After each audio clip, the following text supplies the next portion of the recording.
وَإِذَا سَأَلَكَ عِبَادِي أَنِّي فَإِنِّي قَرِيبٌ، یہ قریب اللہ کس کے لیے کہہ رہا ہے؟ اجیب دعوت الداعی اذا دعان، جب پکارنے والا کوئی پکار کرتا ہے یا پکارتا ہے یا مجھے بلاتا ہے تو میں اس کی دعا کا جواب دیتا ہوں، میں قریب ہوں۔ گویا دعا کے اندر اللہ رب العزت نے کسی واسطے وسیلے کو خود رد کیا ہے۔ یہاں پہ ایک اشکال پیدا ہو سکتا ہے کہ قرآن پاک کی دیگر آیات میں تو واسطے وسیلے کا ذکر موجود ہے کہ اللہ تک پہنچنے کا وسیلہ تلاش کرو، اس کا کیا جواب ہے؟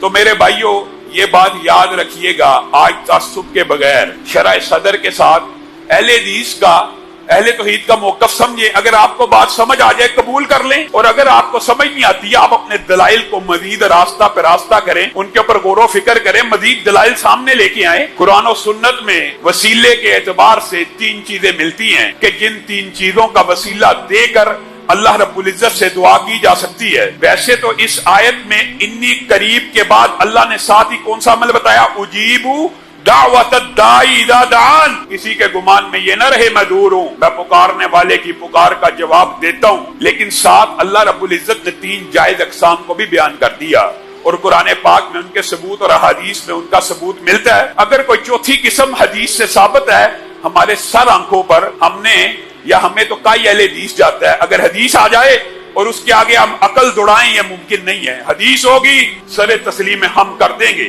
نبی کریم صلی اللہ علیہ وسلم اور احادیث اور قرآن و سنت کی روشنی میں یہ بات سمجھ آتی ہے۔ اللہ رب العزت کلام حمید میں خود ارشاد فرماتے ہیں وَلِلَّهِ الْأَسْمَاءُ الْحُسْنَى فَادْعُوهُ بِهَا، اللہ قریب تو ہے لیکن اللہ کے بہت سے خوبصورت نام ہیں، ان کے ذریعے اللہ کو پکارا جا سکتا ہے۔ یہ کون کہہ رہا ہے؟ اللہ کہہ رہا ہے۔ یعنی اللہ کی صفات کا واسطہ اللہ کو دیا جائے، اس کے اندر وسیلے میں کوئی شرک نہیں ہے، یہ اللہ ہی کی ذات۔ اللہ تو رزاق ہے، رزق کو نازل کر، اللہ تو رحمان ہے، رحمتوں کا نزول فرما، اللہ تو جبار ہے، اس ظالم کی گرفت کر، اللہ تو قہار ہے، وہ جس نے میرے اوپر ظلم کیا اس کو پکڑ لے۔ یہ اللہ کی صفات ہیں، اللہ کو اللہ کی صفات کا واسطہ دے کے دعا کرنا، اس میں کسی بھی قسم کی کوئی قباحت کی بات نہیں ہے۔ نمبر ایک بات۔ نمبر دو بات یہ ہے کہ ذات کے وسیلے کے حوالے سے ہمارے ہاں اختلاف، صرف ذات کے وسیلے کے اوپر اختلاف ہے، اور کسی نیک ولی کی دعا کے بارے میں بھی اختلاف موجود نہیں ہے، اس کی بھی میں وضاحت کروں گا۔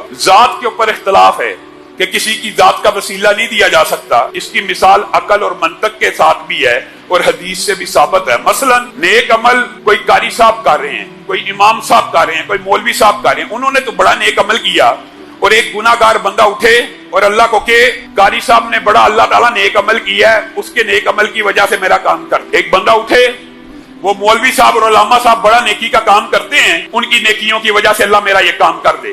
کیا یہ بات عقل اور منطق میں بھی آتی ہے کہ نہیں آتی؟ یہ عام فہم بات ہے کہ آپ اپنے نیک اعمال کا واسطہ تو دیں، تو قرآن و سنت سے بھی ثابت ہے، لیکن کسی غیر کے نیک اعمال کا اللہ کو کیسے واسطہ دیا جا سکتا ہے؟ کسی غیر کی ذات، اس نے تو نیکیاں اپنے لیے کی، اس نے تو محمد رسول اللہ صلی اللہ علیہ وسلم نے اپنی بیٹی فاطمہ کو نہیں کہا میری بیٹی اس گمان میں نہ رہنا تیرا باپ نبی ہے۔ وہ نبی جس نے کل قیامت کے دن سفارش بھی کرنی ہے اور شفاعت کا میدان بھی لگنا ہے، وہ نبی اپنی بیٹی کو سمجھا رہا ہے اس گمان میں نہ رہی، تیرا باپ نبی ہے اور تو عمل نہ کرے اور تیرا باپ تجھے جنت میں لے جائے گا۔ نبی کا چچا ابو لہب جنت میں چلے جائیں گے ذات کے وسیلے کی وجہ سے۔ عمل میں کروں، عمل حاجی صاحب کرے، عمل قاری یاسین صاحب کریں، عمل قاری امجد صاحب کریں، اور ایک بندہ اٹھے قاری امجد صاحب نے 8 تراویحیں پڑھائی ہیں، اللہ تعالیٰ اس کی وجہ سے مجھے معاف کر